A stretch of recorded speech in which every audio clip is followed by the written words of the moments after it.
going to start the meeting now. You can stand for a pledge of allegiance, right here, very nice. I pledge allegiance to the flag of the United States of America and to the republic for which it stands, one nation, under God, indivisible, with liberty and justice for all. All right, so approval of minutes, we don't have any, of course. Let's see. Town manager update. What I have is I reached out to town manager Labasi a couple of times. Finally got back to me today. And earlier this morning I said, "Are you able to pop your head in tonight? We have concerns about moving forward with Habitat for Humanity unless we are certain that the powers that be are okay with offering up Griffin's land." Meaning we don't want the rug pulled out from us like it happened on Glen Oaks Way. We're also curious how the water allocation works for already established buildings, meaning the schools, and if things will change in that regard next year, because someone said something about January things are going to change. So I don't know, but he responded, "I will not be around this evening. I've asked the Griffins Committee to discuss the potential of a habitat project. I will let you know what they come back with." I think they meet on Friday, which is wrong. They're reading downstairs right now. "I'm working with Crystal to figure out the water needs for a potential reuse of the two school buildings. We have discussed that there is a current water allocations to the buildings and are looking at the potential needs of a development and what the increased water requirement will be.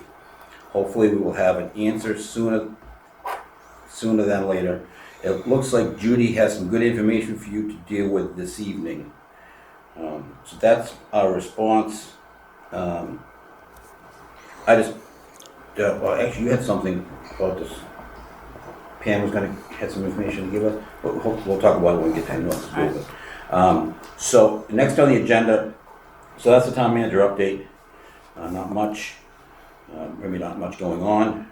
Meeting with representative of Barrett Consulting concerning action plan, and that's Alexis Lanzalata. Yeah.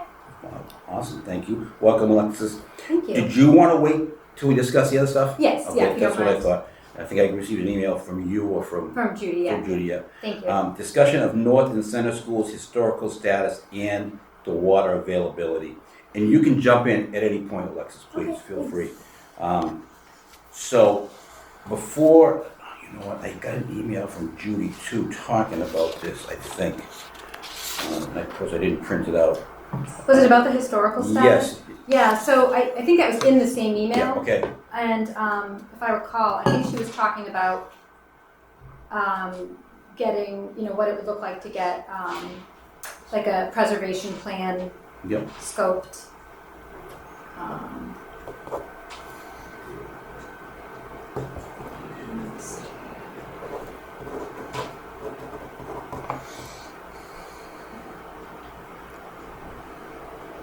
Okay, she said the historical commission should budget $50,000 for it. You may get somewhat lower price proposals from consultants, but I would not under budget the work. Mhm. The preservation plan should be a high priority because it will or should help you advance nominations for the schools when it's time to do so.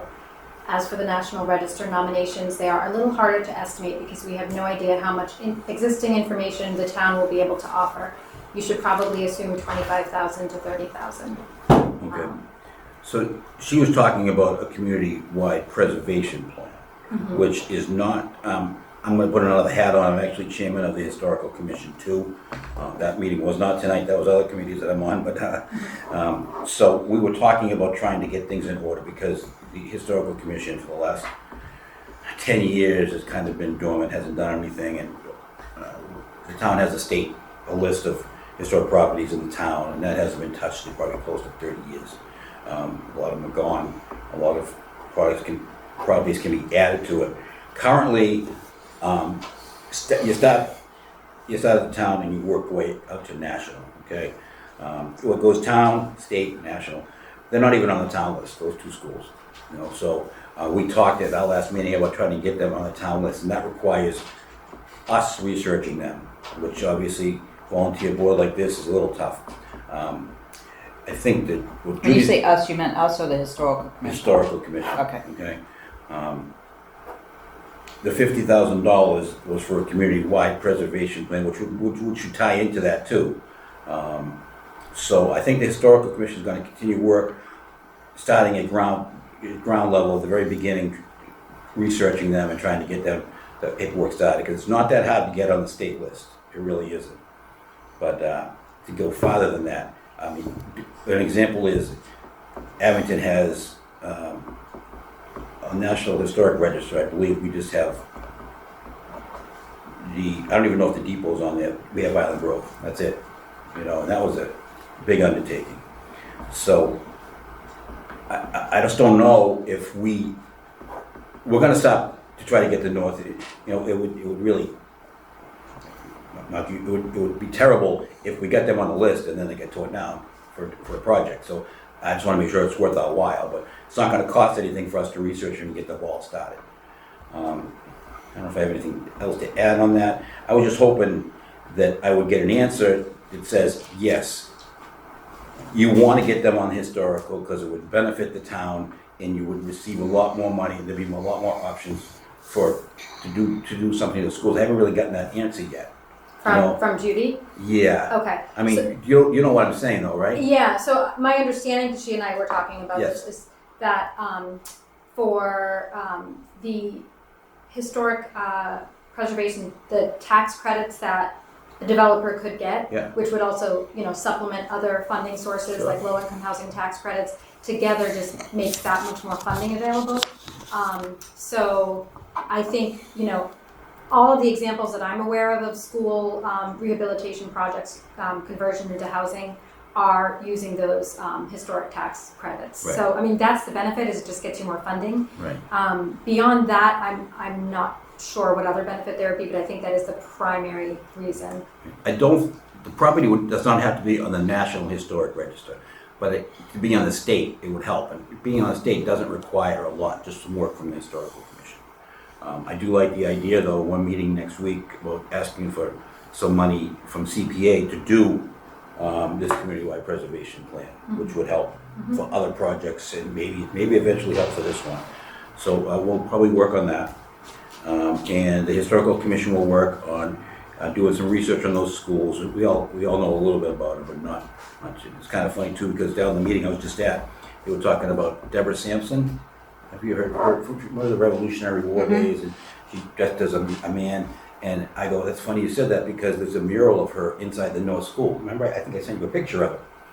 Dressed as a guy soldier. And they're like, what are you talking about? I go, there's a mural of Deborah Sampson in the North School on the wall. Is it in the cafeteria? No, it's in the hallway. Oh, okay. And I showed them the picture, and they spelled Sampson wrong. The kids did but it's just kind of neat okay. that there is some history involved in there. God knows when that mural was done. It wasn't done in the Revolutionary days, but anyways. So I think that covers the historical status. Yes, they're historical, but again, historic. I mean, you could have a building that's 10 years old. It's considered historic for different reasons. So, but these are definitely historic. So the tax credit, and just an aside on that, I don't think this will have anything to do with us, but it does have something with the owner of the, oh my God, it's a giant building in the center of town. New England Art. Knowing that, contacted Historical Commission asking for information about whether they want to either renovate or tear it down. They want to know if there were any restrictions because of the historical status of it. And it is on the town's list, but the town has no demolition delay bylaw. They would have to get approval if they wanted to demolish it from the building inspector. And it's not in a historic district. We did try to put it in a historic district about 10 years ago. The town voted it down. So they can basically do whatever they want. But I did add that if they did want to renovate it somehow, the Historical Commission would work with them and try to help them get some of those tax credits that we talk about. And so I did a little research on the tax credits. It does not have to be on the National Historic Register. It just has to be on the state to get those tax credits. So the only thing that I didn't know this until right now, and I just pulled it up, the State Historic Rehabilitation Tax Credit Program is set to expire in December 2027. I did not know that. I'm sure there's still federal, but this is, I Yeah, guess there's two they're different. ending. There's two different. Yeah, so that's, helpful to know, I suppose. Yeah, but I also think that they sometimes they might re-up it again too. Yeah, it looks like they did re-up it, so Yeah. they made that maybe a thing that they It might are happen again. able to, So I know that has nothing to do with us, but I just wanted to let you guys know that there is funds available if they want to keep it the way it is, And it doesn't sound like the process is all that hard. I know that school in Bridgewater, they got renovated, use those tax credits. So. Yeah. And I'm sure you're aware of a lot of projects that use those tax credits, so it's a benefit, it's a selling point. So if we can get that on the state list.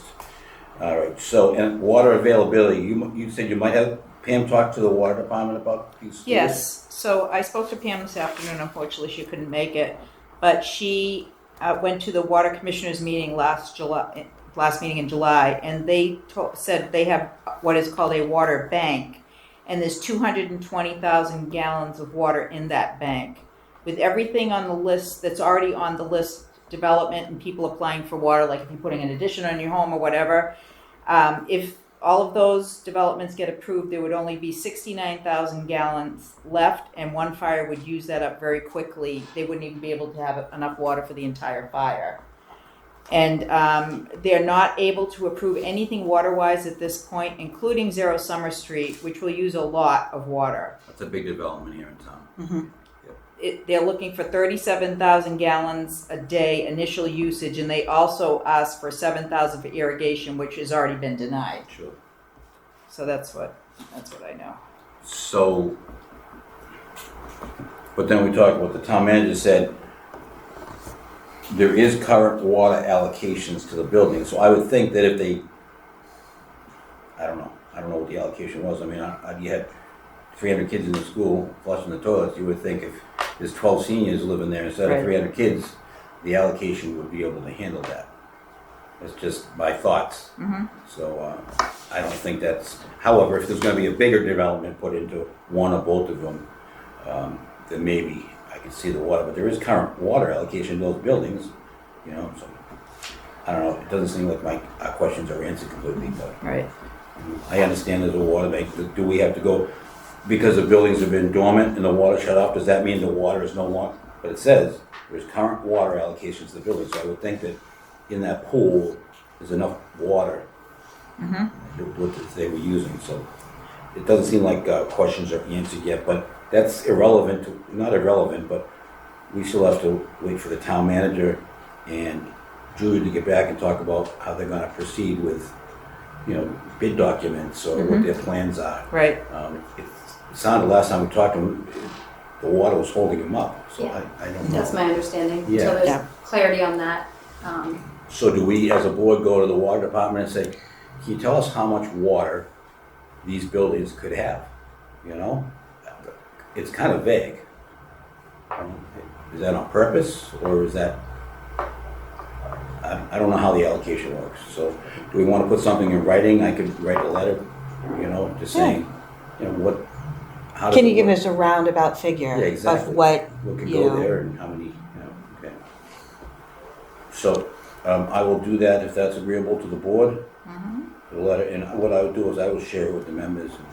I would CC the town manager on it too, and send it to the water department, just saying, you know, what's the scoop of the water there? Is the water gone now because they've been dormant? Is the water still allocated? If so, how much? You know, what do you think could go in to use that water? You know? Okay. I mean, the Ferolio school doesn't use hardly any water at all anymore. You can use that water, Right. you know? All right, so letter to water. Why don't we take a vote on that too, just to, I'll make a motion for Ken Coyle to write a letter to the water department for clarification on the water usage and water allocation at North and Center schools. I second. okay, motion made and seconded. Any further discussion? All in favor? Aye. All right, that's unanimous. That's just, and I'm not trying to bypass anybody, but we just like to have an answer, Right. you know? Yeah. And if maybe we can, some info can come to light that we can provide to Judy and the town manager, but I'm sure they probably already know the info. All right, discussion of town-owned property that could be used by the South Shore Habitat for Humanity. That was brought about because originally property on the street was offered to them, and that. Ellen, Hi, Noreen. Hi. hi, can you move the mic a little closer to you? Because I didn't hear a lot of the last one, but I didn't need to. Hi.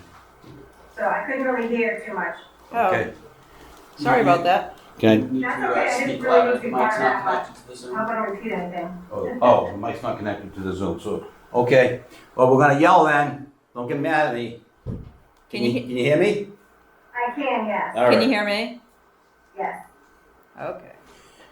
all right. So, discussion of town-owned property that could be used by the South Shore Habitat for Humanity. When they first came in here, Noreen was promised by the town manager a list of property that was available in the town. They were presented with, and if, Noreen, if I'm out of school, or if I'm saying something wrong, or members, let me know. They were presented with, oh, we have a perfect piece of property up here in Glenwood's Way. And they talked about a couple buildings, 2, 3 buildings, maybe 6 units of Habitat for Humanity housing. That fell through because people were up in arms about it. It appears that some people want it for sports field. There still honestly is no decision. It's still, we could have used it for parking at the concert last night, but it's still there. It's still available.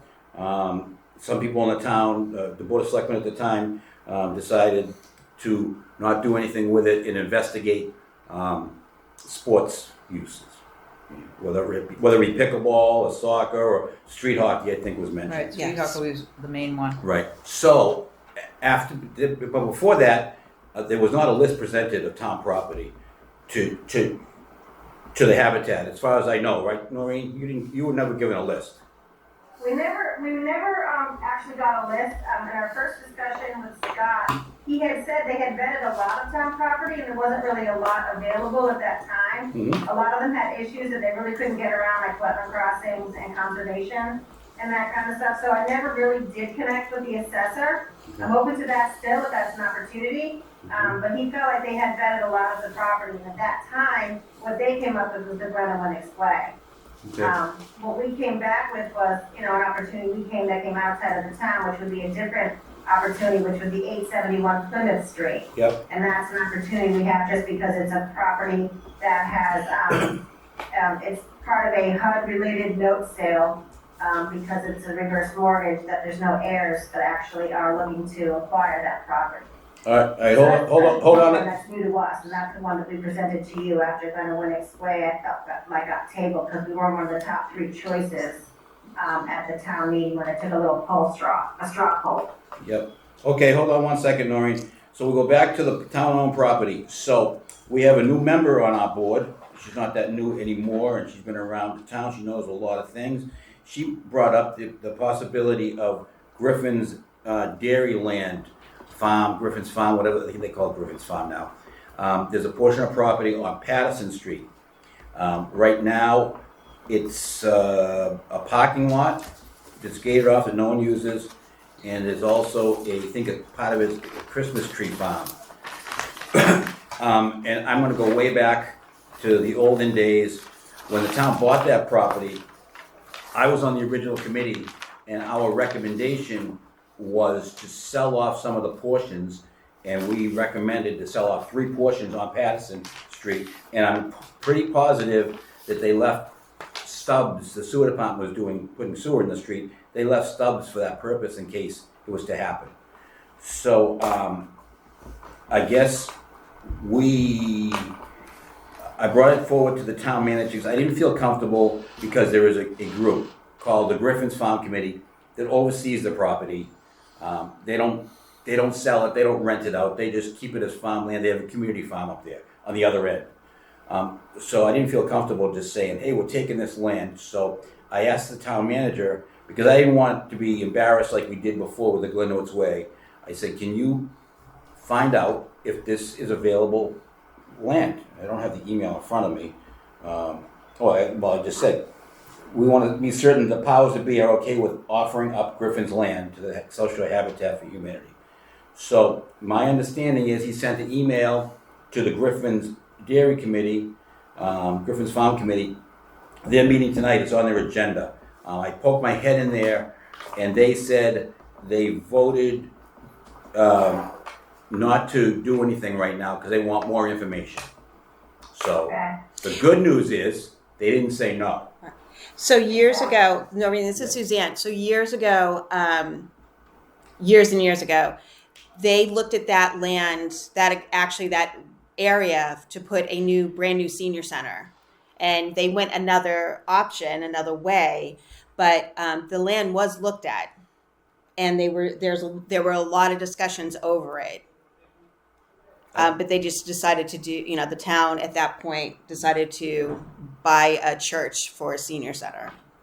And I will, have you or someone from South Shore Habitat visited that property yet that we're talking about?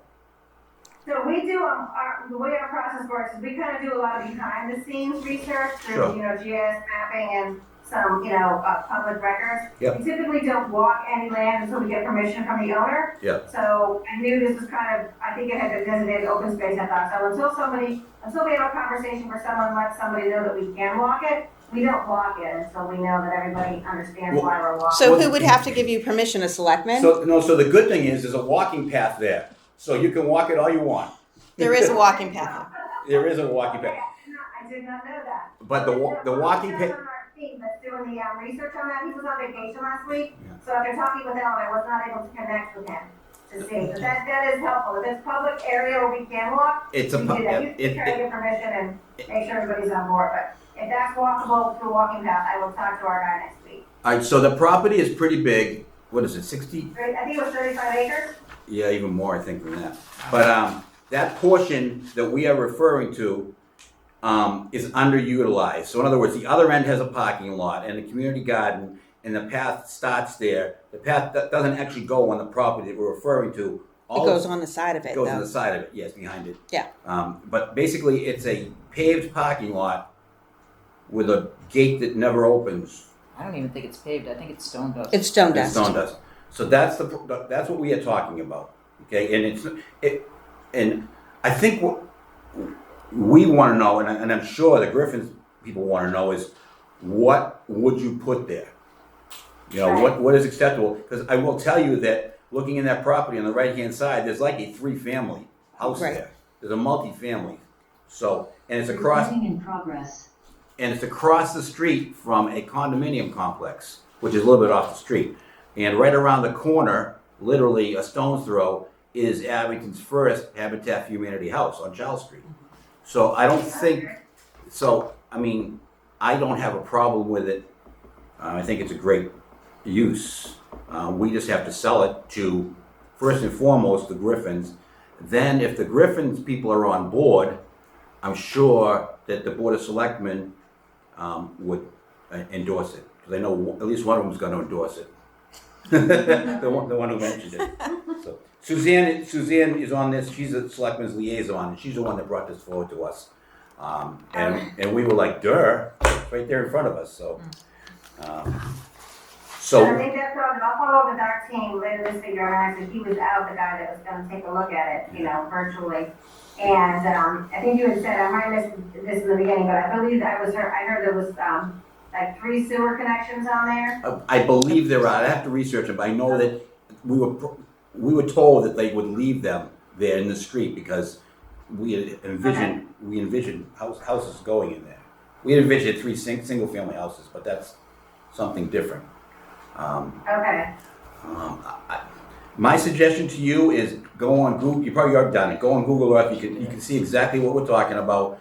If you Yeah, I think he's done that. right, if you and your people want to go up there and walk, you can reach out to me and I'll let our board know. And if we're available, we could walk up there with you. And we could. I'd invite the Griffins Farm people too. Just you attract more flies with honey, sugar, whatever it is. But if we're friendly with them, we're not trying to do anything a monstrosity. We want something that's going to fit into the community. So, Exactly. all right. So I think that to understand what you said at the beginning, Yes. just to be clear, I think you said the Board of Selectmen met and they want to put it on hold right now or until they discover more. Is that what you said? That's the Griffin Farm Committee, the ones that oversee the property, and they Okay. let people into the town garden. They reserve plots and they maintain the property that's up there. But it's basically just a town garden, a parking lot, and a walking path. That's basically all. I think they hire someone to mow in the fall. They hire somebody to mow, but as far as the parking lot, that's the responsible of the town. That has nothing to Okay. do with Griffin's Dairy. Yeah. Just if that would, They do a storybook walk up there a couple times a year. It's a nice property. People bring their dogs on leash up there, and there's a lot of wildlife up there. It's a great property. It would be a nice addition to the town to have some affordable housing up there, I think. So the way it stands is, you can walk, it's town-owned property, it's public property, there's a path up there. You can walk it anytime you want. If you and your team are gonna go up there, let us know. Okay, we can do that. All right, and maybe we can enlist, let the selectmen know too at the same time, and it's better to get their support in the beginning than be blindsided, so.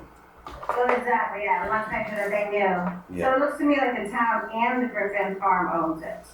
The town itself, the town owns it, Griffin Park sort of runs it, but there's nothing to really run, they just kind of oversee it, I Okay. guess. That's what they do. Yeah, the committee. Just Yeah. my initial look at the deed looked like there was two names on it, town and Griffin, so I want to make sure I understood that. Griffin's the one that sold it to them, but I think the Yeah. town owns it. Yeah, the town owns The it. town owns it. They're And, still considered the owner. you know, they've gotten Okay. some CPA funding up there. They put a couple walking bridges and used it for the paths and bridge fences and whatnot. But not a lot of money spent up there. You know. Right. Okay. All right. So do you want to Well, talk? I'll follow up then with our land acquisition committee and see Okay. what they have. Yeah, perfect. Then shoot me an email, or you can. I know you've been talking a lot with Ellen. You can shoot her an email, and she'll keep us in the loop. So, you know, and we'll invite some people up there, and it'll be nice if. Well, here's the scoop. If you have something envisioned, then we'll invite people up there. You can explain your vision. But if you want to walk it first, before your acquisition team comes up with a plan, because I don't want to, Okay. you know, because we don't want to say, we want to put 3 duplexes there. They say, no, but that's not what you want to do. Once you guys decide, look at the property, decide what fits in there, then we'll work together to get it done. Okay, All right, 871 Plymouth Street was owned by Habitat Housing Urban Development, HUD, and now you folks own it? we don't own it, they pushed back, they're not ready to release it until, February 2024. So they're in the process, they purchased, apparently the fund purchased a note, and they've got to clear it through foreclosure. Okay. So once they do all that, then they're offering it to us to purchase. It was supposed to be purchased at the end of December, they pushed back, and now their delay is taking them into February. Okay. So our board is planning to vote on that in September, based on what we let them know we think we should do as far as the land acquisition committee. This will be one of the first opportunities Habitat has actually purchased. We've been lucky enough to have all of within the last probably 10 years, land donated. So we're trying to figure out about the purchasing power we have for that. And to see if, I do know that the applications for CPA go out in October. And we had an internal conversation if our development team should be trying to apply for some CPA funds in order to purchase something toward the purchase of that price. Because I think once you spend money purchasing on it, the money is available to purchase land for property for affordable housing. But typically, we would need the support of the Affordable Housing Trust to put that application forward. Right, because you folks can apply to Abington CPA on your own, We right? can, yeah. Okay. Now, I believe, I actually just received an email today about that. And I think that they're looking for preliminary before October. Do you know what I mean? They're looking I for, didn't hear that part. What was that? hold on a second, let me see if I can find it. Got word from Kelly. All right, so they have, phase 1 of the CPA is they determine whether the project is eligible to receive CPA funds. And they have a meeting the end of this month. I think they have 2 other meetings. Sorry, I'm not talking loud enough. So you're gonna have to start sooner rather than later. They don't need the, Yeah, they don't need The it. third Tuesday in September was the next meeting that we saw on our calendar, and that applications were due in October. Yeah. So round 1 is eligibility. They're gonna have 3 meetings, August 29th, September 5th, and September 19th. So September 19th will be the last day that you could, and this is just it's just a 1-page sheet to see if you're eligible. Huh. To see if I the missed pro, that. I was on the page earlier. to I see, didn't see that. I didn't see those meetings. So August 29th, September 15th, September 18th. Okay. September 19th, yep. And Is that that's, right is that on the CPA website? I just Should received it today, so. If supporters of a proposal are in the room, the CPA committee will review it and determine eligibility. Eligibility is not a big deal. So, I mean, I could send you the form and you could do that probably in your office and give it to me and then we could meet, we could represent, you know, because it's basically to see if you fit the criteria of CPA, and it sounds like you already did that research. We did, I did do a little, usually you can spend, they can spend some money on purchasing for affordability. Mhm. And then later in life, you can always get some money for rehab if you purchase the property through CPA funds. Okay, perfect. So we have to see what we would need to purchase that. As you know, CA-71 Plymouth House, I think it's been vacant for a couple of years, so it'd be good to get that occupied by an affordable family. Okay, so how do you want to proceed with that? Do you want us to send you the documentation, the form that you need?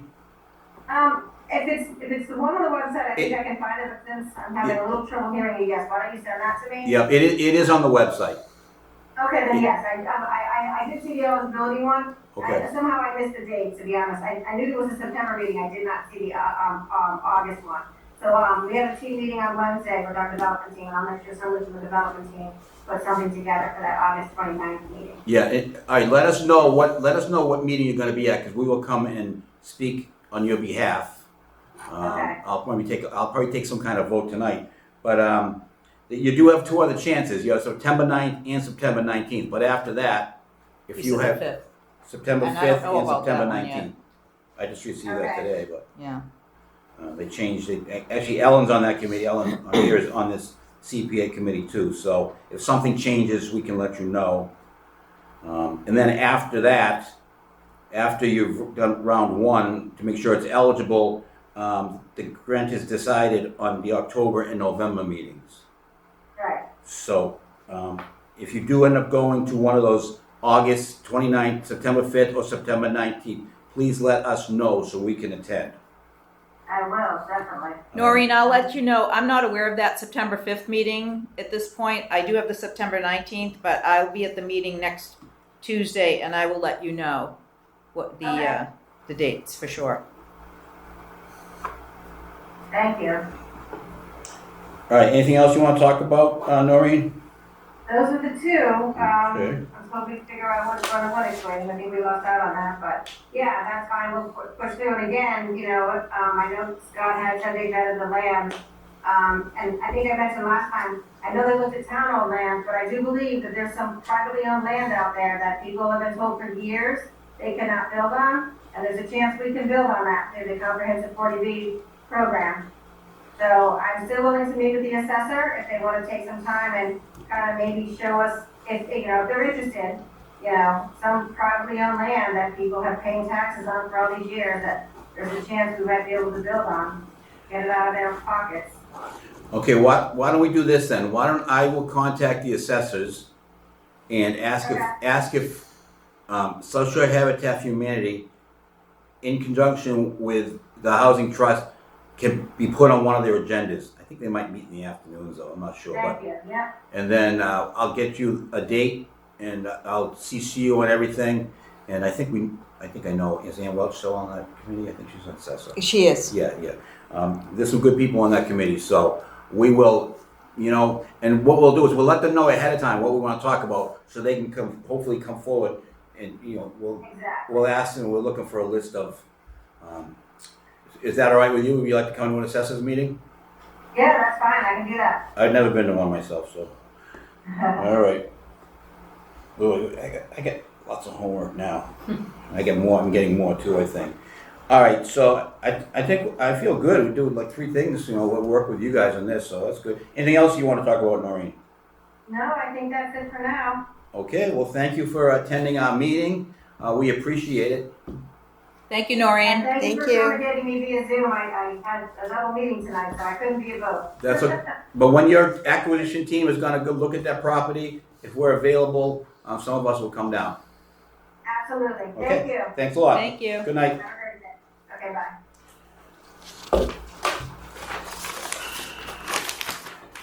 All right, Alexis, are you excited about this? I am excited. Okay, good. All right, so what do you got for us? Well, I guess I didn't do first my question- homework. I'm sorry. No, that's fine. Okay. We're gonna do it together. Perfect. But my question is, how late do your meetings go? I can do a short version or longer version, or do you have to be out of this room at a certain time, or do you have The a person typical- that falls asleep during the meetings is not here, although someone might have jet lag. That would be me. I just got off a plane, Oh my so God. So, and came here. it's 6:45, have to be out of here cleaned up by 8:00. Oh, okay, that's All right. definitely, I was hoping for 7:30. Okay. Yeah, I was That's what I hoping said. for Okay. 7:30. That's what I said, 7:30. I haven't Let's try eaten. for 7:30. Yeah. Been Okay. home. All right, we'll aim for that. Perfect. I have some gum. So I know when Judy last met with you, you did a little, some exercises with these if-then statements to see what kind of actions might make sense for the trust to include in the strategic plan. Yep. And then also some discussion about mission, vision, and values.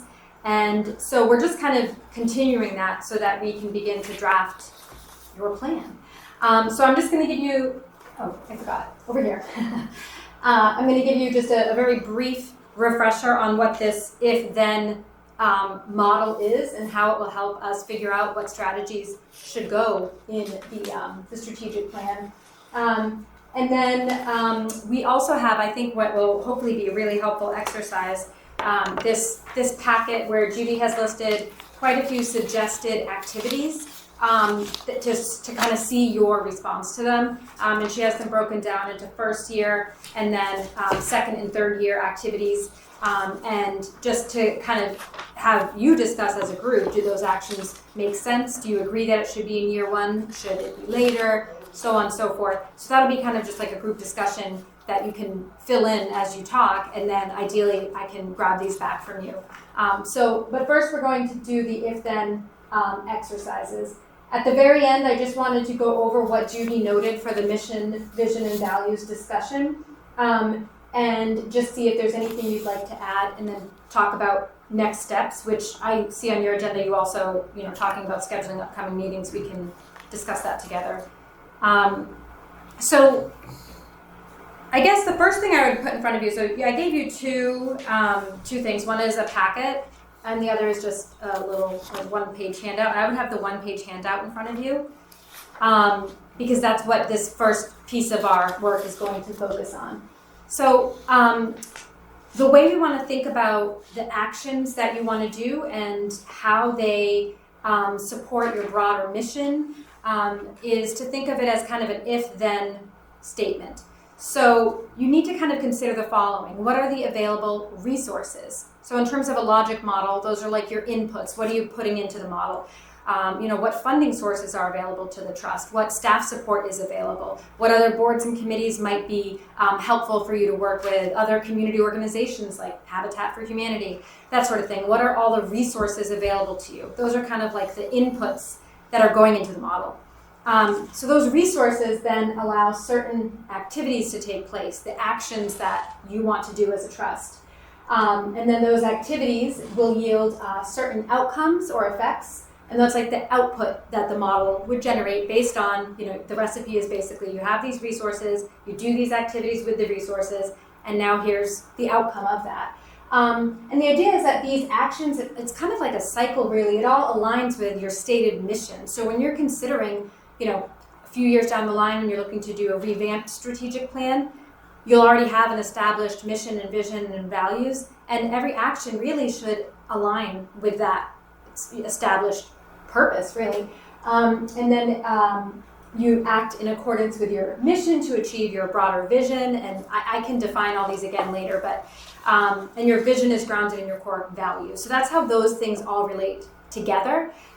Judy had mentioned that, Ken, I think you had mentioned that there is some sort of mission somewhere of the trust. Yeah, Does that exist somewhere? it does. Okay. Somewhere in here. Okay. If you I meant to send it to her. okay, no, that's fine. That would be great because then we can incorporate that and anything else that comes up in our discussion Yep. to see if it, warrants any adjusting. But is that like a mission that the trust voted on? And Yes. oh, okay. Yeah. Oh, that's awesome. In one of our first meetings, Okay. I have a mission statement. Are the It's the long. minutes? It's long-winded. Don't ask me about minutes. That's a touchy subject. Okay, no, that's fine. I was just gonna offer to look for the minutes for it if they were posted. But I might even have it here. So. Can I just ask a question? sure. After our last meeting that Judy attended, we were supposed to get homework and slides, and we never got any of that. So is this what you're showing us now, what we should already have? So- Because we didn't get that. Okay, so, no, well, yes and no.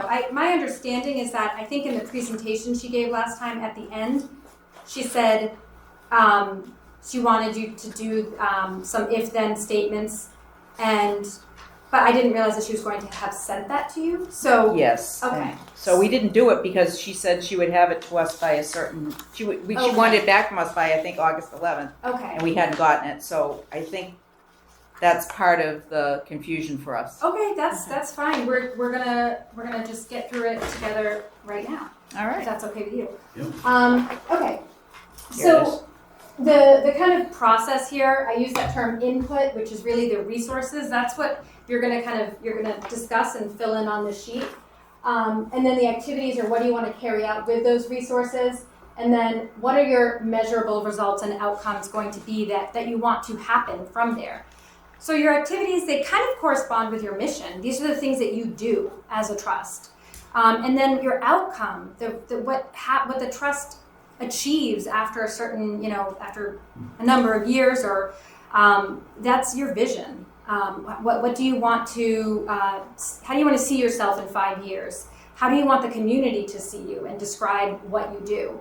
And then, so together, those outputs, they really, it's the same thing as the outcomes, which can be a short-term outcome, an intermediate term outcome, or a long-term outcome. And Judy just gave some examples. Like an intermediate outcome might be a policy change. That's a bit harder to do. Longer term, it can take a few years. Some examples, funding commitments and increases in funding, commitment for funding for a municipal housing coordinator, which you can apply for CPA funds for. So those are kind of, more intermediate tasks. And then a longer term task, of course, or a longer term outcome rather, would be getting beyond 10%. So it's kind of thinking about like, what is short term, what can we do really, right now, what are we ready to do? What's going to take a little longer, and what are the kind of steps along the way, and then what's like long term. Mm-hmm. So those effects, whether they're short term, intermediate, or long term, really those are all the outputs. And so your values, we have it spread across all of that because your values really touch everything on that. And when we get to the values discussion a little later after we do these exercises, I saw the examples that you gave in your last discussion when Judy was here, yep. And I have, I think, hopefully a quick suggestion for really defining them, I think, pretty quickly. So we'll come back to that. So this worksheet that you have, it's these simple sentences. If we have blank and blank, I just did 2 lines. You could make more if you want. We can, what are the actions? We can do this and this, which will result in blank and blank. So those are your outcomes. So now if you look at this sheet, the inputs are those first 2. If we have, funding and support of the public and staff support and, cooperation with other boards and committees, whatever those resources are that you think can help you achieve the things that you want to achieve, what can you do with those? That's what you're going to put on the we can do XYZ, which will result in XYZ. So I think what I would just ask that you do is kind of discuss right now together. You can do it either just together as one group and just give me one at the end, or if you each kind of want to do your own. But I think this is what Judy was going to have you do for homework, and if it didn't get to you, then I apologize, but here we are, and hopefully we can just tackle that tonight. Any questions on those kind of, if we can do this, which will yield this? Do you have any questions about how to kind of... Do you want us to talk about it now? Yeah. This is, so I'm going to kind of pause and we can just kind of talk through what are the resources that you have, that's your kind of input. What are the resources that you would like to have? And then what can you do with those things? So if you just kind of take it one step at a time. Well, obviously it's money. Okay. I mean, that's got to be the number one thing. Right. Yep. But money is money, but a constant source of income would be the best thing. If we know that CPA is gonna give us 30% or 40% of the CPA funds every year, that would be cool, instead of going and begging for, can we have 100,000 a year, Do they do that though? Do they kind of say every because- single well, the year that problem you is- would get?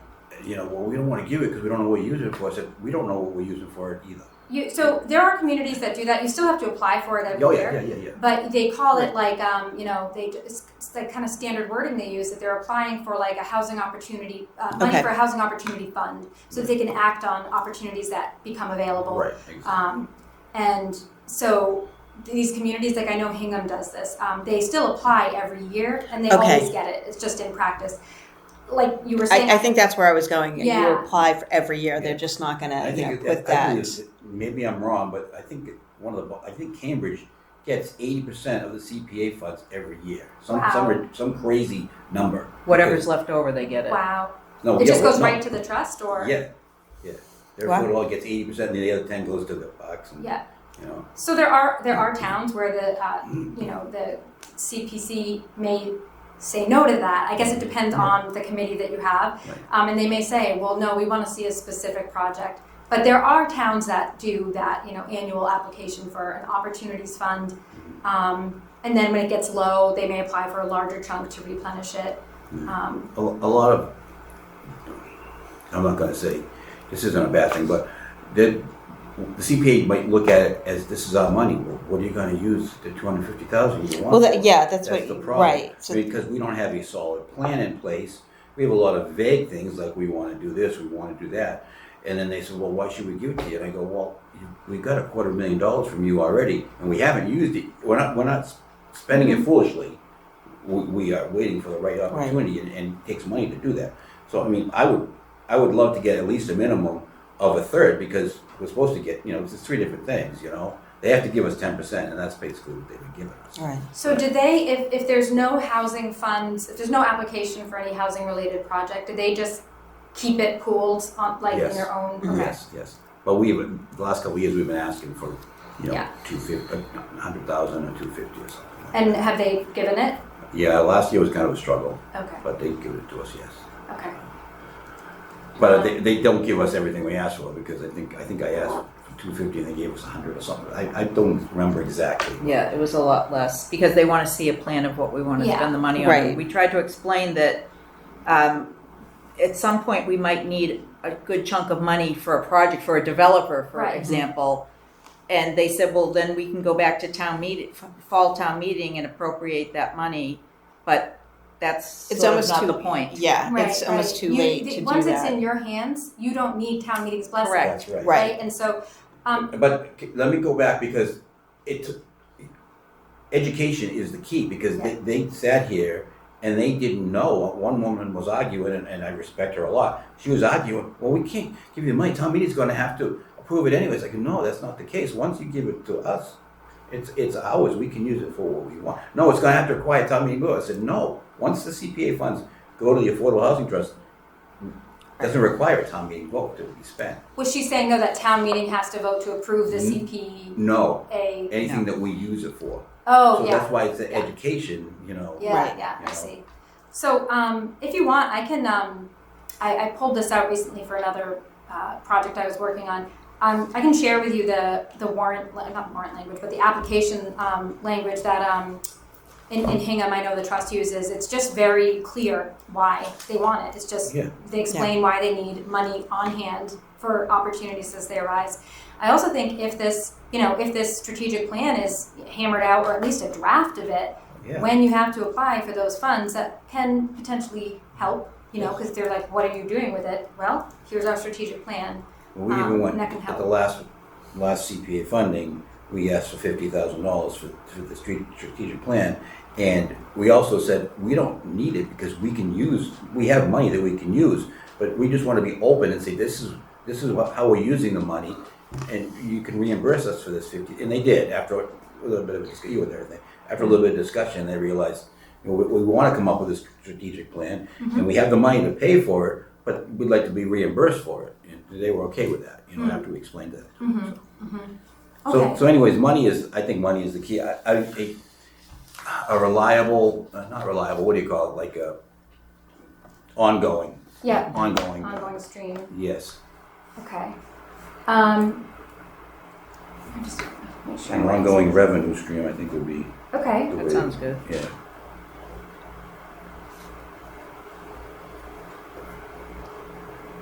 I mean, at some point I would envision it wouldn't just be CPA either. I think we could, we could ask for, not to get greedy, but sale of town-owned property. Well, let's reinvest back in the town for more Right. affordable housing. Some towns use cell phone towers. Yep. Rental fee. Some towns, later on, we talk about maybe some future goals are, not inclusionary. Is it inclusionary zoning? No, So it's inclusionary zoning, the other one where they have to pay a fee if they. fee in lieu of. Yes, exactly. Yeah, so if they don't provide, does Abington currently have an inclusionary zoning No. bylaw? No, okay, so No. if, That would be a goal at some point Yeah. that we'd like to. and you're correct, if a developer, if you want to include it, can in lieu of the units provide funding Exactly. for you wonderful people. Right. Yes. Okay. All right. So, all right. So money, a consistent source of income. Yeah. What else? What about other like relationships with other organizations or town Well, bodies? Support of other boards, the Board of Selectmen and other town boards and Yeah, but commissions. you can look beyond the town too. You can look at support from the Lions Club or other organizations that, try to help other people, I think reached out from Wayne Smith. We did the online seminar about the use of the center school. And Wayne Smith was on there. He got on there and he is on the board of trustees for the Y over there in Brockton, the South Shore Y. And he mentioned that there's funds to be had. So it's to get support of the town boards, but also,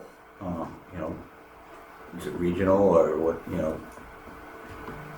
I think it's great for the education because I think a lot of people have questions about it, especially when it comes to money these days and, who is going to be in charge of it. So just to, educate that no one can just write the check.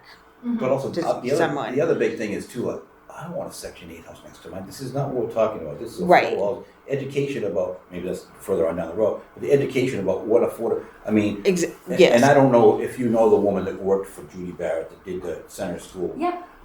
She did a great job Yes. explaining about the affordable cost. Now she's gone now, right? I know, we But, miss her. But she did a great job explaining to at least the people that were watching it what affordable housing is, and it's like a slap in the face because a lot of us could qualify for affordable housing Right. because it's Right. not, it's tough now. And to show like the people that got the homes and how that helped them and to what the future looked like for them. Yeah. And Yes. that kind of that turns like that good heartfelt Yeah. story of how this helped. Like it just helped. It just needed a bridge, Yes. and this how they helped other people. Well, Mm-hmm. the first Habitat for Humanity house that we're talking about, and it's a classmate of mine, and he had a handicapped daughter, and they were struggling, and it was great. They were able to move in. We had a separate fundraiser for him to add money for a special room for the handicapped daughter, and I don't know if he still lives there or not. But Yes, he does. He does. As a matter of fact, I had recently been in touch with his wife Yeah. for a totally different reason, and she mentioned that they had the Habitat House, and they still have people come and stay there sometimes who aren't able to get around their handicap. Yeah. But she said that she would come and, Yeah, so she would be a resource for us. that's a great. See, that's a great in our back story. pocket for this. Exactly. Exactly. I mean, She says they're always giving back and Oh, yeah. that they They're are good still people. so grateful for getting that home. So education kind of crosses over both if we can then, because if we have, first of all, people who are willing to share their stories, and, kind of be the face of like, hey, this is who's in your community already. But also, if you have the funding available and you can, I know one of the things that Judy suggests in the actions is, if you have, you host an evening panel of experts or something, and you have, knowledgeable housing experts come and conduct, community engagement and whatnot, So it kind of crosses into both. Ultimately, then you can educate the community about the need for affordable housing and kind of help get rid of any of those misconceptions that people may have. Okay, so we talked about consistent source of income, relationships with town boards, other organizations. So you mentioned the Lions Club, obviously Habitat for Humanity. Mhm. Do you know? Is it Old Colony Planning Yep. Council? Yeah. Okay, yeah. Does anybody have any experience working with them on different projects? I know they did your. The first person that started this committee before it was the Affordable Trust, was like Affordable Housing Committee or something. Right. He worked for, he just retired from them, but he's a connection, he's involved in the town. Oh, okay. Mike And Fitz. actually, the co-director, it works for the planning. Oh, okay. My co-director, David Klein. Oh, okay. I knew you were looking at me like, Yeah, who is she talking about? Co-director of what? Okay, and then what about town land? Land is obviously a resource, and I know that's interesting that you were talking on the call. It sounds like Scott has already gone through and looked at what may be available, but you don't have that. Well, we have. Okay. We've looked at to see what's available. Okay. But yes. Okay. So yeah, I mean you need the land. But that plays into the support of town boards because, Yes. whether it be conservation or, she talked about some lands that may not be buildable by other people, so that would probably require some. Right. That was an Gotta be- excellent point, In though. the planning, you gotta be, so that's town boards, that's all falls Right. into that. Yeah, she made a really good point that so someone might just be sitting on undevelopable land Right. if a developer went through 40B, This which would be people already misinterpret. Exactly. Yeah. People scared of 40B, but friendly 40B, we actually had a developer come to us that's thinking about putting a very big project on the Brockton-Abington line. And he goes, I want to be a friendly 40B, so this was his first stop to our group. Oh, okay. So that was kind of cool. That would put us well over the 10%, but How is that coming, that particular project? it stopped there because he has to get water from Brockton. Yeah. So that could cost him a lot of money. But even like a couple of Habitat homes can apply through the 40B process to basically get around whatever the zoning Yeah. says, and so I think that's a really good point. Mhm. Okay, so all right, we talked a lot about resources. If you think of anything else, chime in. But what are the things that you want to be able to do? So educate the community. Is that a reason? That's not an input. I kind of put it in both because I think in order to, Okay. Yeah. depending on how you're looking at it, in order to do the education, Yeah. you might need funding if you're bringing in outside Yeah. support, but you also have people in your community who I'm sure are willing to be a part of that, and that's a resource. So I kind of put that in both. I have to play with the wording a little bit. I mean, obviously you want to, help facilitate the availability of affordable housing. I'm sure that's your big thing. Yeah. But are there any other specific actions you can think of? Let me read to you our mission statement, Okay. okay? And I'll probably ask one of these gentlemen, make copies of it if they could, so I don't miss one action-packed minute of this, but I'll read it. The mission of it's broad. This was in our first meeting, okay? And I'll make you a copy. The mission of the Affordable Housing Trust Fund is to acquire, create, preserve, retain, and support affordable housing for the benefit of low and moderate income households in the town of Abington. Affordable housing may take any form, including single-family, multifamily, congregate, as well as elderly housing. It may include homes to be owned as well as rented. The Abington Affordable Housing Trust seeks to maintain and create opportunities for affordable housing so Abington remains a dynamic community where residents, families, and our seniors can stay and thrive. It sounds nice, but it's really kind of... No, that does sound nice, and honestly, there's some of that I would probably actually pull out into a vision because Oh, it's so there's more, some you'd use, good. yeah, Excellent. but some of it's more looking ahead. Like Yeah. we're doing this so that Yeah. Abington can be a place where, yeah, if I could get a copy of that, that would Absolutely. be great. So acquiring, you talked about acquiring housing, Yep. preserving housing. And this Habitat for Humanity thing might be an example of what is it? Benefit low income, single family, multi-family. Homeownership. Yeah, create opportunities, create, preserve, retain, and support. So it'd be like preserving, housing. Acquiring, I should say, We'll be acquiring housing that's already there. What about, and I know this isn't, necessarily something that really ties in with, creating more affordable housing, but is there anywhere in that mission room for resources to help current homeowners or anything like that? Like, what resources in town exist for people who, are at risk of losing their home, or what sorts of education can you offer to people who are looking to buy a home, or things like that? Is there anything in your mission about? That's why we included retain Okay. and support affordable Yeah, housing. okay. And that was one of our goals, is to maybe have some low income. We had a lot of goals. Priorities were seniors, Okay. because we're all townies here pretty much, and we want to, take care of the seniors. But that's why we included. It's very vague, but it's also very encompassing. Acquire, create, preserve, retain, and support affordable housing.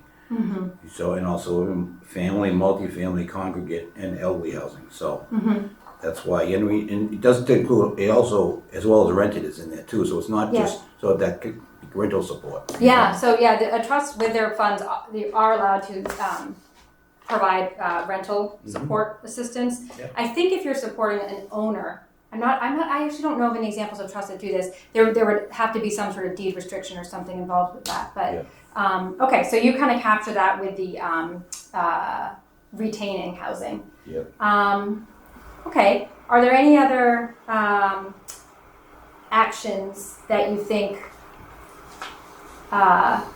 you'd like to be able to do, or has your mission really kind of captured it? I actually think it does capture Yeah. basically Yeah. everything. I do too. Okay. It's so broad that it Yeah. captures, it's probably too broad, but if anything, but. Okay, which will result in what?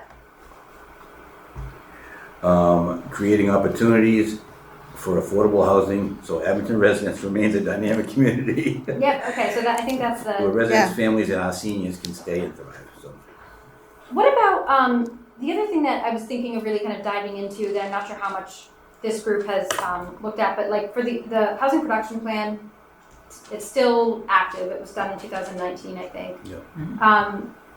Are any of those strategies things that you would want to put in this strategic plan? I think you mentioned inclusionary zoning. Yeah. That's We actually dug that out in the beginning, and we talked about a lot about that stuff, and that's a lot of that's kind of figured in here. okay. Okay. Okay. I think it talks about more additional senior housing up off of Shar Ave, because there's land, and they own land here, senior housing projects. Mm-hmm. Well, establishing this trust was one of the goals, so that's good. Yep. Yeah. And the creating affordable housing units or adaptive reuse of existing buildings, the schools, there's a lot that you guys are working That's why on. it's retain that's and tied to reuse. this. Yep. Yeah. Okay. All right. So, if there's anything else that you think of, in addition to what I've basically written down everything that I've said and that we've said, but if you want to, take this with you and think about it more, and if there's anything else that you can think of for resources, that first set of lines, or things that you'd like the trust to be able to do, and what that will result in for the community, you can, I think at the end we'll figure out how to get us responses. I'm not sure if it'll go through you or staff contact or Judy, or how you normally. There is no staff contact. Okay. So Okay. it's us. All right. So maybe would you prefer, if people have input, that they get it to you and then you would I share? prefer it that to we have. have staff, but I- no, I'm kidding. I'm not That's a kidding. good but I'm strategy kidding. there. I'm kidding. Yes, exactly. Actually, that's probably a good thing. Absolutely. Staff. Okay. So, but yeah, would you prefer that people send you any additional thoughts, or directly to Judy? I don't know how you. Probably just to Judy, because Okay. I mean, you guys are the ones that are doing this eventually, and Okay. once you get the mission statement, I really think that the mission statement kind of covers pretty much everything our goals at least, Right. and they're very vague. But if we need to pinpoint things, we can do that, Just want to but, get my card for you. Okay. And then we So- could also CC you on, like, Yeah. if somebody in the community has a suggestion or a conflict or needs a little bit more education, we could also yeah. forward that And I too. also think that at some Thank you. point Thank in, you. in the near future, we are going to have some, seminar, but meetings, before the selectmen or before other boards, and to please public's invited, because we want input. Right. Okay, so, all right, this is very helpful, thank you. I think the next thing that we wanted to talk about was this packet of Judy's suggested actions. And okay, so it's almost 7:15, all right, so hopefully, yeah, so we can, I don't know if you want to go through this together or individually look at it, maybe just talk through it. Does that make sense? This is the 3 pages stapled together? Yes. Yeah, okay. Yeah. But so, yeah, like I said, Judy has it broken down into first year and then second and third years. All right, record a declaration of trust. I'm not sure what that means. Okay, so before you can do any holding of any titles or anything, buying land, anything like that, you need to be, you need to have a declaration of trust established with the Registry of Deeds. So you're already, it's not required under the law, under the law that establishes the town's ability to have an affordable housing trust. Right. It's not a requirement, but you just can't really act as, The town's agent. yeah, so I think that is, if you don't know if that's been done, it probably hasn't. Have you always been the chair? Yes. Okay, all right. I'm trying to get out of it a couple times, but I've had no luck, but, so, do we do that? Does Barrett do it? Does the town manager do it? So that's a great question. I will follow up with Judy. I know in our project resources, she had put a couple examples of declarations of trust. I think it's very standard. A lot of communities just put it on their website. Their like affordable housing trust page. So just, link to their declaration of trust. So it's very, very standard. I can, If you give us a sample, and we yes. can vote on it, and you just send it into the registry of deeds? Yeah. okay. Like, no cost, they just say, here's our, I don't know if there's any filing fee or anything like that. I'm not Okay. sure, All right. but we can do that. okay. So the next action we already kind of talked about, but I wouldn't even start with the wording conduct. I would say build first. You have to build the plan, but like think about what you'd want to include in a public education and outreach campaign, if you will. Yeah. Thinking about what could go on your housing trust website, holding a panel of experts program, creating a short video. I see you have community TV here. I don't know how that works for the town, like what the contract is. Well, no, they could, if we have like a seminar, they could film it. And Yeah. Put it on the cable. Okay. Yeah. But things like that, and then making a brochure, which we can kind of help with what that would look like. But this should include regular meetings with the select board, planning board, and other groups. So thinking about, I think maybe when the strategic plan is done, that could be a good time to kind of launch your face more. And you already have clearly, you're with other meetings, but like a good refresher with some of these other groups. Like we've just finished our strategic plan. Yeah. This is what we're really looking to do. And these are the projects that we're hoping, to have in the pipeline, and so on and so forth. But kind of building out what that education program would look like, if you will, is really important, because for the community to really, I guess, buy into what you do and kind of trust and be willing for the CPC to be willing to just give you money, then they have to kind of have faith in your mission and everything. And so I think that education helps with that. What resources would you need to do that? To create an education program and deliver? TV is probably the best one. Right? TV, I mean, yeah. The cable. And just probably make the best it just a suggestion, just to come and go to a selectman board meeting and just say at the end, any public, announcements and just say, this is what we've been working on, just to kind of always put your face out there, Ken. Oh, yeah. Oh, that's a great idea. You don't even need to get on the official agenda, I guess. You can just make a comment. Right, you can Yeah. just make a comment, like show up, make a comment, like this is what we're doing. This is the things that we've done. We just want to educate. 10 minutes done, and then it's two meetings a month, just to kind of we're moving forward. It gets people to talk, like, oh, we've seen this, we've heard about this. There's also, what's there going is on? no housing expert on it. I mean, a builder. It'd be great to get a builder involved somehow, whether it means having associate members or just someone, a consultant. It'd be nice to have a builder Yeah. on board. Also, I don't know if there are any, I know the word developer can sometimes be a word that triggers people, but if there are any kind of trusted developers in town who have built in town or that you think would Is that be... like an oxymoron? No, okay. Oh, that's a lawyer, just a lawyer, okay. Well, just because I know I what think you're one saying. thing that people don't always understand, and I know this was a big part of what Elizabeth, in looking at the potential for the schools, tried to bring into her work as well, was understanding the dynamics and the things that go into funding a project, and what are the deal breakers. Sometimes you have to identify what are the deal breakers and what are we willing to compromise on, because sometimes in order to get the funding you have to be willing to compromise on some things. Yeah. So I think sometimes having a developer voice to kind of educate people about that is helpful. But Are you saying as a member of the board? no. As a member of you were mentioning the panel of A experts. support staff or Okay. someone that, someone to help us. Yeah. Okay. All right. So Can we turn the lights on in here? You know what? I almost wanted to say, can you turn on a light? Does We're- it work automatically? Yeah. Doesn't even have to be, yeah, okay, Wow, perfect. whoa. Good. Thank you.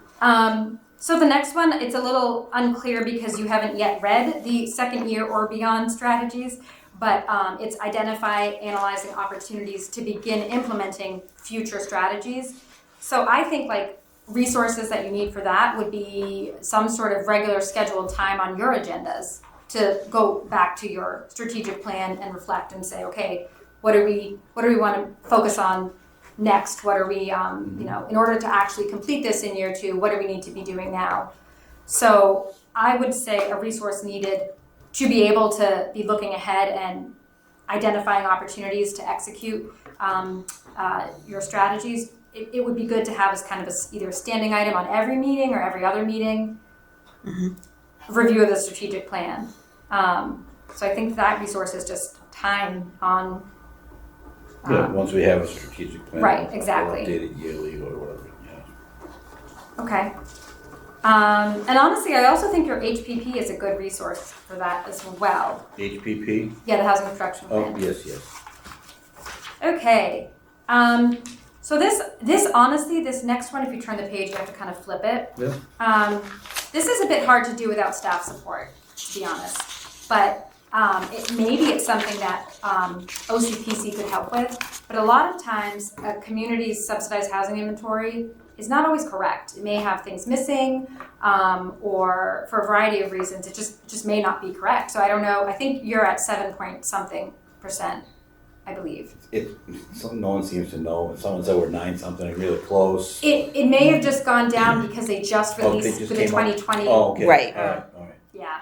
Sorry to burst anybody's bubble, but No, that that's denominator change, I think, caused a lot of communities to bump down a little bit. Yeah. But anyway, so yeah, that is something that unless you want to volunteer your time to, I mean, that's just such a big task. I really think that's But would staff level. the housing authority have all that information or some of it, right? No, They no, would only separate. have for their units. Oh, okay. Yeah, All right. the housing authority Okay, units. So inventorying existing housing in Abington to identify potential properties. So this is also kind of what, what's her name, Noreen? Yeah, so it's not just about town-owned land, it's also, keeping your eye on private properties and, The things that are coming up in tax title, we Yeah. talked about that, what resources do you need to be able to do that? your town manager, Okay, and the assessors. They're the ones we can bring that up when we meet with the assessors, just say if you see something coming up in tax title, because I think Scott had talked about that a little bit at one point. okay. I'm not quite sure how that process works. Is there a certain time of year that things would be taken by, okay, I don't know if exactly it's an how it ongoing works, thing. Yeah. Okay, I'm just trying to think of like when it would make sense to check in with the assessor. I actually think the town meeting, they voted to take some next to the police station, right? Didn't they vote? They did. Take some tax title Oh, so it property. comes up at town meeting. It does come out with town meeting I don't think always, because but yeah, that just did. it did, and we decided to take it as eminent domain Right. because we're potentially going to Yes. may use that piece of land. Yeah, and they were in tax title anyways, they were, Yeah, exactly. Okay. Okay. Develop a program budget and garner support for it. So, the scope of a strategic plan does not include a very detailed budget. I mean, we can look at how much you have in funding now, how much you're looking at applying for, but in terms of, line items that the trust may want to have be a regular thing, whether it's, an education budget or something like that, developing kind of a consistent budget that kind of becomes a supplement to the strategic plan. And the garnering support for it, I think, really comes through the education, the education piece. Again, showing your face at other, board and committee meetings can help with that. And it can also help with your application for CPA funding. But I mean, program budget, the only thing I could think of is consultant or staff. Maybe once we have enough money in there, we can pay it, I mean, the CPA has a staff, they have a lot allocated, what's up, 10% or something of their budget for staff if they need it. We don't have any staff, I mean, we're behind the minutes, and it's tough to, so. Yeah, my understanding is that you can apply for CPA funds specifically to support the hiring of a housing coordinator. However, I don't know how that, there's still, I'm sure, some money that needs to be spent on the towns and things like, benefits, and I don't know how all that works, but Sure. for the salary costs, there are plenty of towns who have successfully done that. It also may be worth looking at other communities around you to see if any of them have part-time housing coordinators and if they would want to establish an interlocal agreement. Yeah, I'm sure that that's a person good would love idea. it to become full-time. Sure. Okay, so for that, the resource that you think you need to be able to develop the budget is, oh no, I'm sorry, you were saying that in your program budget, all you can think of for costs right now are Yeah. consultant fees, getting staff, Yeah. and of course, But there Building housing. might be, that's why you revisit this every year, because it might be a point where we can borrow money, and the CPA would have to fund it every year, because you can borrow Yeah. funds too, and then we can say that will be part of the, budget, we need to repay this loan every year, or whatever it is, if a big project comes up or something like Right. that. Develop a private giving program. Donations to the trust are tax deductible. Sometimes I think that can, be a good angle for just like any nonprofit organization kind of is tasked with, okay, how do we get funds? What can we do to get people to want to donate to us? That can be part of your education program, getting people to understand why it's important, and people may consider donating directly to the trust. Are there any other activities that you think are crucial for your first year? Now, I know the school is I know you're already doing a lot of other work right now.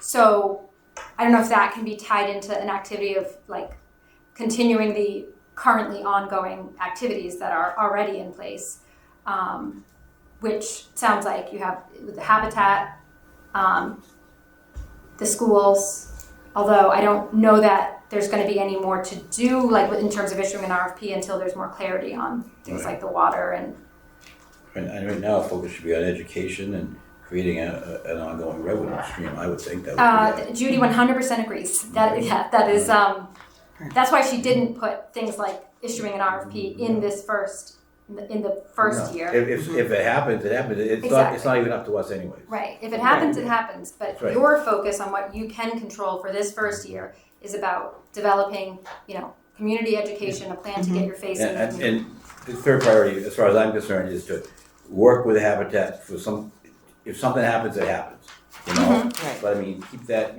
be acceptable, to be reasonable with them, and just work with them, to see if something can develop. Okay. That's my thought. Okay. Okay, for the second and third years are shorter, don't worry. But yeah, I guess your homework will be to think more if there's any other actions that you would really want to see in this. But I'll clarify homework.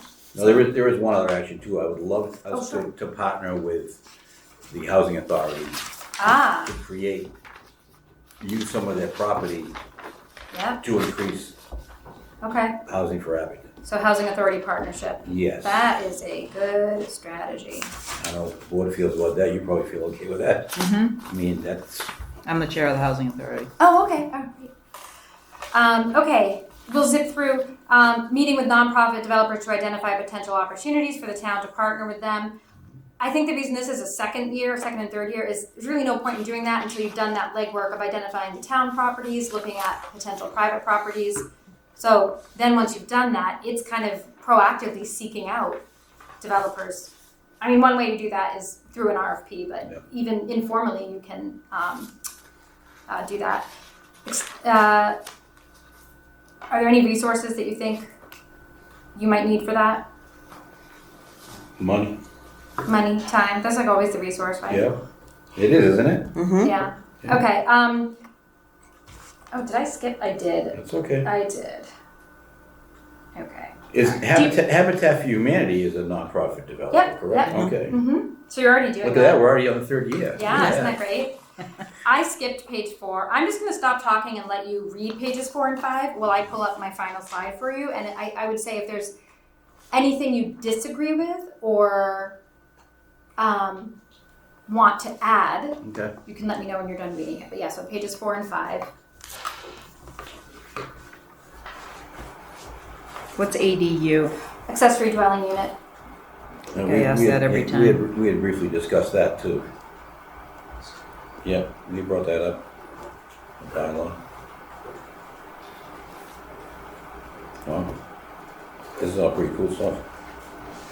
We've all touched upon most of it already. Conservation Commission, work together, open space housing. Now, why would we work with the Conservation Commission on that?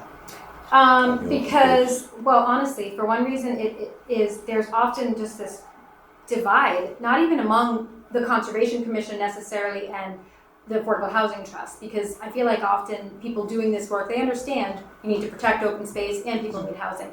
But oftentimes in community conversations, it becomes a wedge and just a, like, it's almost like it's us versus them mentality. And I think showing that you're working together is just really good for the community to see.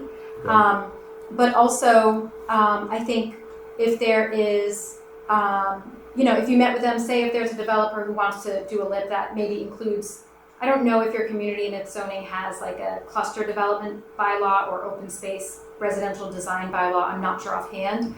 But if you did, you could, bring the plans to the Conservation Commission, which I think you'd probably be doing anyway, but specifically talk to them about, okay, now what would look good for this open space?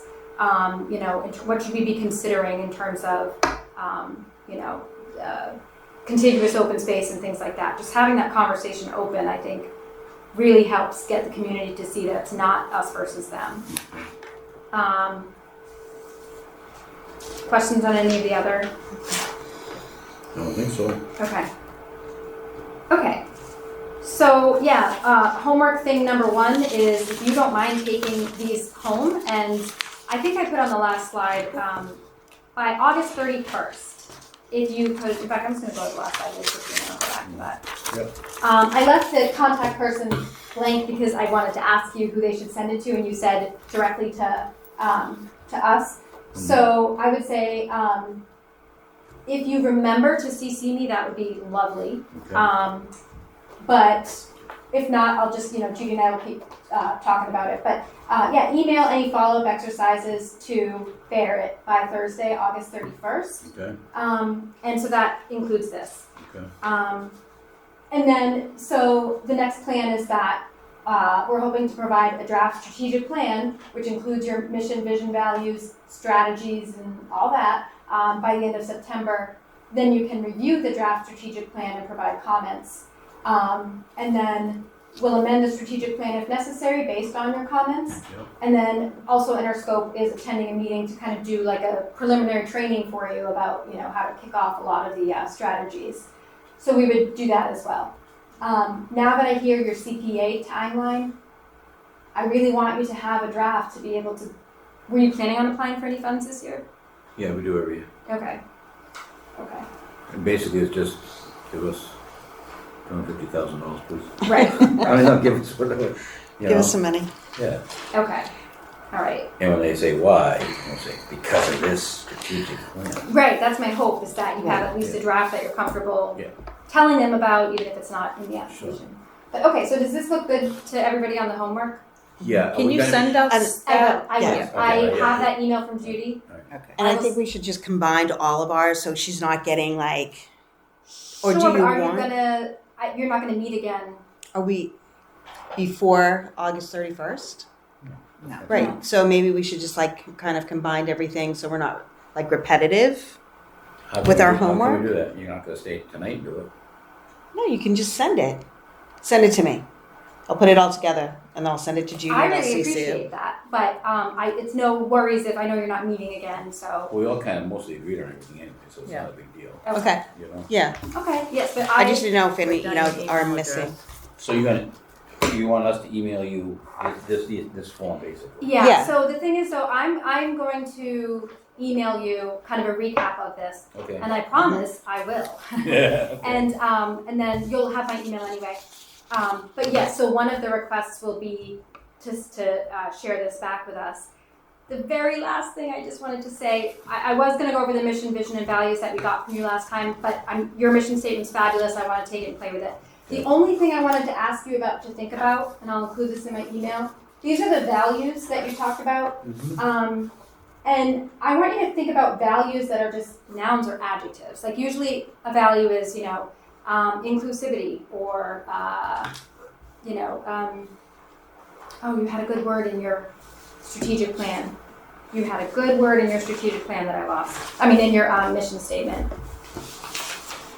They're all good words. Yeah, they're all good. Dynamic. Dynamic, yeah, dynamic community.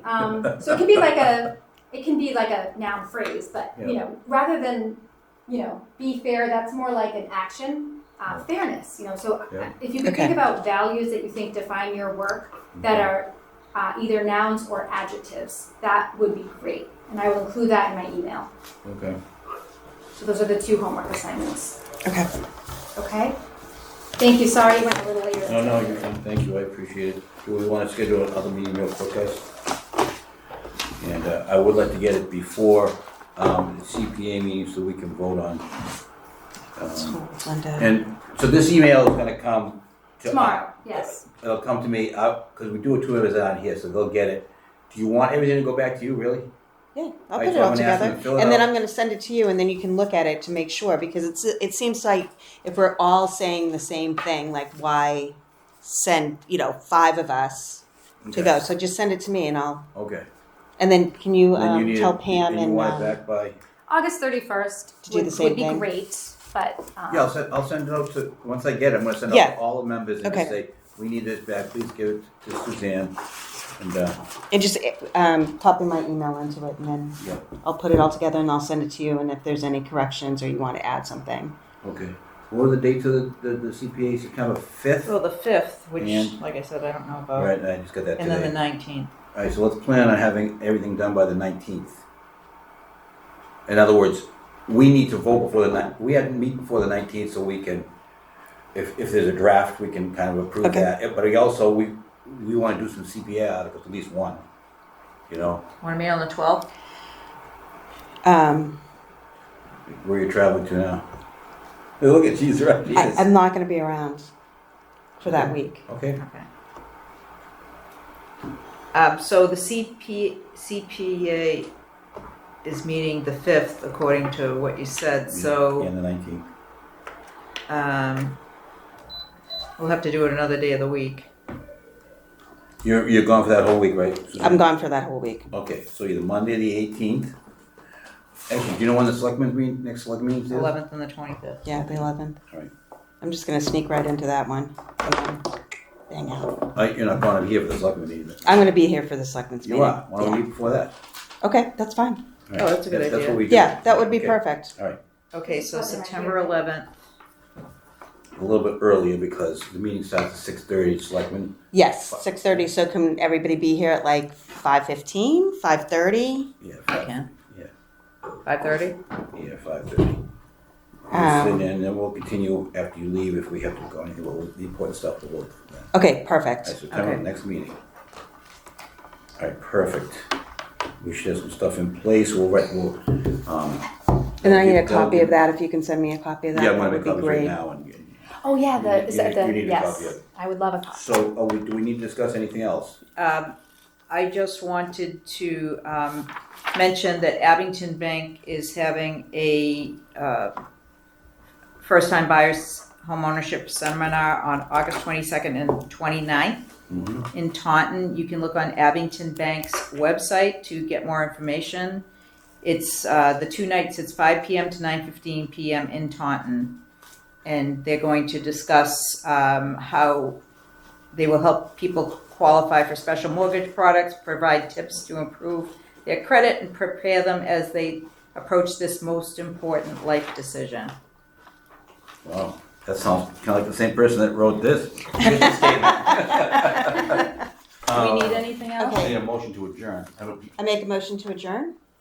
I'll second. All in favor? Aye. Aye.